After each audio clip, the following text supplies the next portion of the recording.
Kim Hyun-sung had it all. Good grades, killer looks, solid fighting skills, and just enough righteousness to stand out. On the night before his graduation, everything changed.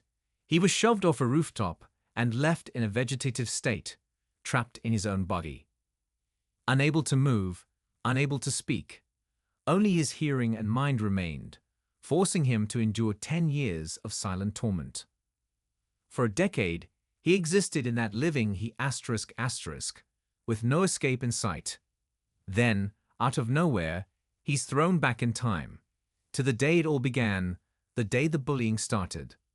Now, with a second chance, he's got unfinished business and a burning desire to change his fate. As the sun sets, he finally walks through the alley again after many years, heading towards his shabby villa, the only house he could afford due to his parents' death insurance. He recalls the painful memory of his grandma being kicked out because of his medical bills, a guilt that still lingers. Though he once hated this place as a child, now he's grateful to return. He calls his grandma and learns she's still working hard for the family. Realizing the opportunity he's been given, he becomes determined to take revenge and provide a better life for his younger brother and grandma. With only a week left before his punishment, his next plan has to be flawless. In 2 years, he aims to establish a foundation, devour his surroundings, and clean up the people's base. To do this, he needs to meet 3 conditions.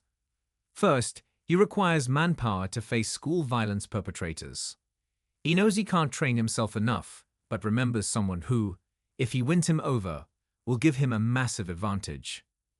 Second, he needs allies, people with the same Changbomul to fight future opponents. Even with a perfect plan, as a student, he lacks the power to execute it. Third, he must resolve a problem with the Deliberation Committee, so gaining a solid background is crucial. Meanwhile, at a police station, a man causes a scene, screaming at the officers, demanding if they know who he is. He claims they aren't safe just because they're cops and brags about being Go Changbom, the eldest son of Myeongjin. The officers recognize the name and realize they could be in trouble if they handle this wrong. Changbom, aware he's the first to get others, reluctantly accepts the situation but feels hopeless. With his father announcing a succession race between him and his brother, Changbom knows his position is fragile. His brother, a university graduate with a powerful wife, has monopolized a strong position. If word gets out about Changbom's involvement in violence, he's doomed. A policeman tells him it's his fault for beating innocent people, but Changbom defends himself, saying he was punched first. The officer doesn't believe him due to lack of proof, and Changbom scrambles to find a solution. He notices a kid at the station, our boy Kim, who steps up to testify for Changbom. The officer is shocked and reviews footage from a nearby car's black box, confirming that the bystanders threw the first punch while Changbom was just passing by. Kim explains he was simply passing by and, knowing there was no CCTV, secured the video as his testimony alone wouldn't hold weight. Kim clarifies that Changbom had no choice but to defend himself, and it's not his fault he's strong enough to overpower them. Changbom, relieved, remembers his father's words and is grateful his position isn't at risk anymore. The investigation ends with the officer apologizing for not believing Changbom earlier. Changbom coldly responds that he doesn't care about the officer's excuses, but will remember his face, hinting at consequences. Outside the station, Changbom expresses his gratitude to Kim, even offering him money and thanks. He knows most people wouldn't Changbom through the trouble to secure such proof, and Kim's actions were extraordinary. But Kim cuts to the chase. He knows what kind of person Changbom is, and that he's competing for the successor role. Changbom questions who Kim really is, but Kim reveals the incident wasn't accidental. He has proof, and during his coma, heard news about Changbom's infamous family, etching the details in his memory. Kim requests an hour of Changbom's time, promising no harm will come to him, his expression sly. Kim shows Changbom the original copy, presenting proof that the attack wasn't a coincidence. 30 minutes before, 3 men gathered in front of the communion store, appearing as regular customers, but they remain still, clearly waiting for someone. The moment Changbom steps out, they attack him. Although Changbom tries to stay composed, he ends up throwing the first punch. Our boy tells Changbom that he probably suspected this already but couldn't be certain. Kim suggests that Changbom's brother might be behind these events, possibly attempting to undermine him, whether accidentally or intentionally. Changbom recalls being suspicious, but not wanting to believe his brother capable of such a thing. When Changbom questions Kim's motives, our boy recalls that during Changbom's coma, Myeongjin construction was only known in the countryside. However, with strong capital and technology, they had the potential for success in apartment branding. The chairman, Changbom's father, followed a philosophy of not playing with people's homes, reducing profit margins while increasing the completion rate, which helped place Myeongjin construction among the large conglomerates. During this process, both Changbom and his younger brother disappeared, causing a massive stir. Changbom's younger brother was doing despicable things to secure the position of successor. Once Changbom found out, he became furious and disabled his brother with a punch. Their father, enraged, declared both sons incompetent and denied the position to anyone, creating a scandal. The news became widespread, but it allowed Changbom to recollect and pinpoint the memory of the fight. In his past life, a professional manager had led the company to prominence, and our boy comments that it was better for the company, as neither son was truly competent. However, he dismisses this concern and focuses on finding someone useful to him. Our boy seeks revenge in this life, deciding to help Changbom take revenge on his younger brother and become the chairman of the company. Changbom finds it absurd for a high schooler to suggest such a plan, but Kim notes that people around Changbom feed him comforting lies, while a mere high schooler helps him see the truth. Kim reveals that Changbom's closest advisors are actually informants for his younger brother. Kim requests a chance to build trust, and Changbom, though unsettled, agrees. Later, Changbom smokes in a non-smoking area, ignoring a staff member's warning, and reflects on his reputation as a reckless man, known as a time bomb in Daesan. Kim, however, isn't concerned with Changbom's character. He approaches Changbom because he sees him as someone willing to destroy his younger brother for power. Changbom, meanwhile, wrestles with doubts about whether he can trust Kim, a 17-year-old. He recalls his father's advice to keep skilled people close, regardless of age or gender. Changbom remains unsure and asks Kim to share the plan before making a final decision. Meanwhile, Chang-suk, Changbom's younger brother, gets a call that his plan has failed. He blames their father's belief that the eldest son should inherit the company. Calming himself, Chang-suk reassesses the situation, but is shaken by news of Madam breaking into Hansung office still. Kim warns Changbom about the reality of the rivalry between him and his brother. Chang-suk attended a prestigious university, married into a powerful family, and has been preparing to beat Changbom from the start. While Chang-suk has the upper hand, Changbom, as the eldest son, still has a chance to compete for the position. Despite Changbom's many accidents and disadvantages, their father hasn't selected a successor, meaning Changbom can still compete. Kim provocatively asks Changbom what would happen if Chang-suk, despite being superior in every way, were brought down to Changbom's level. In such a scenario, the competition would truly begin, as their skills would be equal, and Changbom's status as the eldest son would give him an edge. Meanwhile, Chang-suk is anxious, realizing the girl has been discovered in his office. Kim outlines 3 conditions for winning the competition. First is background.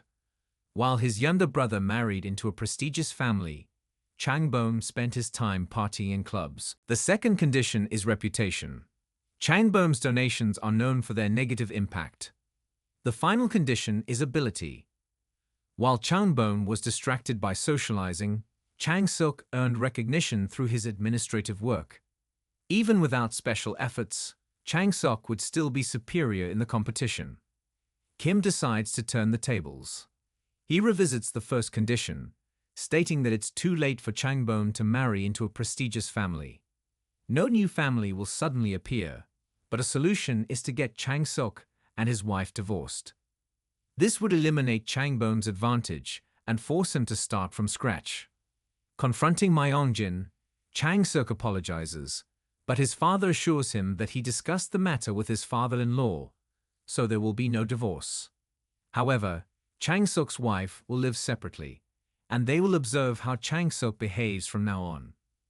Chang-sok attempts an apology, but his father, angry, warns him about keeping his gun holstered.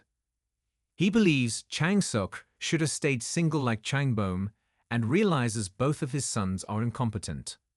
Myeongjin also reprimands Changbom for frequent police visits. Changbom plans to reveal his brother's secrets to win, but Kim corrects him. He recalls hearing a documentary about Myeongjin while in a coma. Myeongjin knew the younger son was competing against Changbom, but still let his son be. Kim realizes that Myeongjin's criteria are not about a clean background. He values potential for growth. Thus, exposing Chang-sok's dirty past won't help. If they follow this route, Myeongjin will likely appoint a professional manager and deny the chairman position to Changbom due to his competitor's dirty record. Kim explains that a chairman must demonstrate suitable behavior, so Changbom needs to show a new side. Changbom apologizes, realizing he might not meet the expectations. When confronting Myeongjin, Changbom bows his head, taking full responsibility as the eldest son. He assures his father he will manage the issue and reprimand his younger brother himself. Myeongjin acknowledges Changbom's efforts to avoid conflict and praises him, expressing pride. After the chairman leaves, Chang-sok, filled with anger, questions who'd eat the address, vowing to take revenge. Changbom, meanwhile, reflects on his father's praise and feels pleased with the acknowledgement. He becomes determined to prevent such issues in the future. Later in the car, Changbom shares everything with Kim and asks for the next steps to becoming the chairman. Kim notes that Chang-sok is now at the same starting point concerning background. To become chairman, Changbom must also meet the other two conditions. Kim advises Changbom to start working in the company and learn management to be prepared for future steps. Changbom, though annoyed, agrees to follow Kim's instructions. Kim mentions he has other matters to attend to and asks if Changbom remembers their cafe conversation. He expects something in return and reminds Changbom of his promise to fulfill their boy's wish. Changbom agrees and is willing to do anything. Kim then directly states his wish. On the day of the deliberation committee hearing, Jung's mother slaps the teacher, threatening him with termination unless he expels the student who allegedly harmed her son. Kim warns that if he falls, he'll take the bastard down with him, frightening the teacher. The woman talks to the principal while the teacher realizes he might lose his job regardless of his decision. When the hearing starts, the principal asks the teacher, who was present, to explain the situation. The teacher stands and clarifies that Jung and other students are victims, not bullies. Earlier, the teacher recognized that Kim's guardian is the eldest son of Myeongjin Construction. He initially thought the guardian would be someone from his family. However, Changbom, a leading figure, is incomparable to Minho's parents. To survive, the teacher must choose this path, since no one else knows it's Changbom. This is his chance to change his fate, so he defends Kim passionately. The principal asks him to explain in detail to avoid misunderstandings. The teacher explains that he received multiple reports about a group of 4 students, known as Park's gang, who have been bullying others since the start of the semester. Despite warnings, their behavior worsened. Recently, Park was bullying Min, and when Kim tried to intervene, Park and his friends blackmailed him. The teacher believes anyone would defend themselves if attacked, as Kim did when Minho's gang tried to assault him. Though Kim's defense was severe, the teacher argues that circumstances justify it, and overlooking the context would mean ignoring the essence of school violence. The principal disregards this and focuses on the incident that sent 4 students to the emergency room. The fact that the victims were involved in school violence remains unconfirmed, making it a separate issue. The principal insists that violence can never be justified, and despite his personal pain, punishment is necessary to prevent future incidents. He signals the bitch while reassuring the student's safety. Minho is allowed to speak and claims his experience differs. He says that when he entered the class, his friend was being beaten, so he asked others to help defend against Kim. He adds that Kim began using a lock as a weapon, and everyone saw his friend's condition. Minho questions why the teacher is blaming them and recalls a recent incident where Kim was disciplined for being annoyed by a teacher's call, leading him to assault Minho. Minho's mother, defending her son, questions how her son could become involved in such violence and argues that it could happen to other children as well. All parents agree that the perpetrator must be punished, and they decide to discipline Kim. In the hospital, the police question whether the situation has escalated. They assume Kim is in serious trouble, given Minho's mother's short temper. Some believe that if Kim isn't expelled, he will face relentless bullying until he drops out. If expelled, they plan to chase Kim for compensation and use the money to buy a motorbike. During the meeting, Changbom becomes frustrated, calling the situation absurd. He accuses Minho of starting the trouble and challenges the principal, questioning if he is being bribed. Changbom exposes Park's gang as notorious troublemakers known for extortion and theft. He argues that Kim's actions were defensive and that no one would remain in a school where they are constantly bullied by such thugs. The bitch, ended by the term thug, demands to know who Changbom is. Earlier, Kim sought Changbom's sponsorship. Changbom agreed to provide money, but Kim clarified he needed Changbom's support for power, not wealth. Kim explained that he plans to cause significant trouble in the future, including legal issues, and wants Changbom to manage these problems. With Changbom's backing, Kim believes no one in Daesun will challenge him. He promises to make Changbom the chairman of the construction company, using any means necessary if Changbom faithfully supports him. Changbom assures Kim that he will handle the situation and that he can rely on him. Whether Kim gets into trouble or fights, Changbom will manage it. Meanwhile, during the meeting, Minho's mother asks Changbom's identity, and Changbom reveals that he is the eldest son of Myeongjin Construction. Changbom tells everyone that Kim is like a younger brother to him and that he didn't come here to cause trouble. Upon hearing about the situation, he rushed to the school. Changbom hopes Kim can continue attending school without issues and mentions he was considering sponsoring the school. However, he now doubts this decision due to the school's poor management. The bitch questions if Changbom is threatening them, but Changbom clarifies he's only stating facts. Educators should instill righteous values, and if Kim defended himself against bullies, he shouldn't be punished. Changbom believes it's unfair to overlook the years of bullying Kim endured and now punish him for standing up for himself. He questions if the school ignores bullying victims simply because they come from poor families. He suspects the school might be receiving money from the police and warns that if these are the reasons for the school's indifference, he will take drastic measures. Changbom asserts that the bullies and their supporters will not be able to stay in the city and warns that this should be seen as a threat. The principal, shocked by Changbom's presence and recalling Kim's background as an orphan living with his grandmother, realizes that siding with Minho's mother would jeopardize his connection with Myeongjin Construction and could lead to his expulsion from the city. To protect his interests, he decides to support Kim. The principal acknowledges the bullies, recalling Minho as their leader. He tells Minho's mother to be quiet, stating that the deliberation committee judges based solely on facts. Kim, being one of their top students, must have a valid reason for his actions. The principal asks Kim to explain himself.